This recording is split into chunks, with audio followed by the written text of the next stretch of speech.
สวัสดีทุกคนตอนทับเข้าตัวซองเดอะแบ็กโปรดักชั่นมื้อนี้ก็แม่นงานต้องทำเป็นธรรมชาติอยู่ที่โรงเรียนมอชอบปองคำเนาะซึ่งทีมงานของพวกเราก็ได้ไปตอบคำถามนั่นแม่นผู้ชนะสันติสุขธิดาไพหรือว่าทีมงานเดอะแบ็กโปรดักชั่นของเรา2คนนั่นแม่นยูโรกับธิดาไพหรือว่าบี้นั่นเองเนาะเดี๋ยวเราจะพาทุกคนไปเบิ่งเขาเจ้าไปกันเลยตอนนี้พวกเราก็ได้อยู่ทางล่างโรงเรียนเดี๋ยวเขาจะต้องทำเทอร์ซาอยู่ที่ในสโมสรเนาะทุกคนซึ่งในงานนี้ก็แมนให้นักเรียนทุกคนที่ยุ่งเรียนนี่เนาะเฮ็ดเครื่องประดิษฐ์มาให้อาจารย์เบิ่งหรือว่าสิ่งประดิษฐ์รีไซเคิลนั่นแหละที่บ่เอาสิ่งแบบ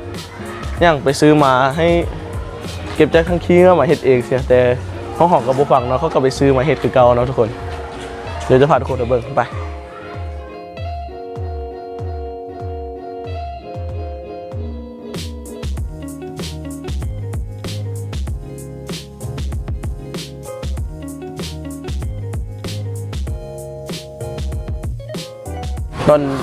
ตอนนี้เขาก็ได้มาอยู่ที่หน้า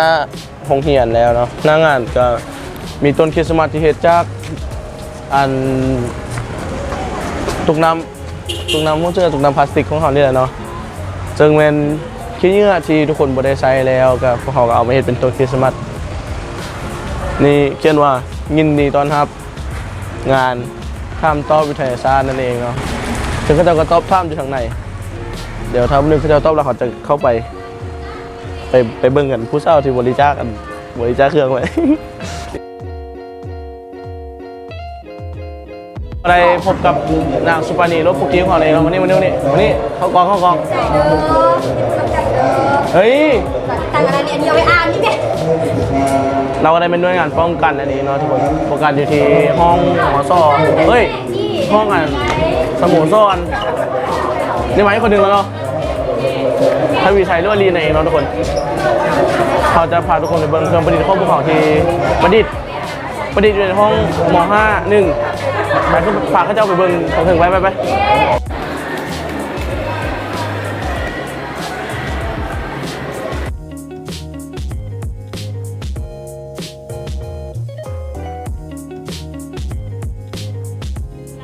สูงไว้อยากจะได้อ่านห้อง7/3 6/2ก็ถือกองอัดกองเสียตัวมือต้องเสยห้องนี้ถือแดง7/1ก็ถือ6/1ถือ5/1ก็ถือสมเสย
เรียนชาติของกันในที่4เนาะซึ่งผิดว่างหลายว่าน่าจะเห็นได้ดีที่สุดและนี่ก็คืองานห้ามต้อนเรียนชาติยุ่งเหยิงมอสบังคำเอาตอนนี้ก็เป็นเวลาประมาณ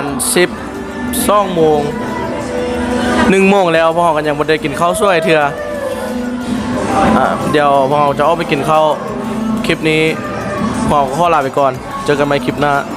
ฝากกดไลค์กดแชร์กด Subscribe เพื่อติดตามคลิปใหม่ของพวกเราได้เด้อ ไล่แชร์ไปคลิปไปกับ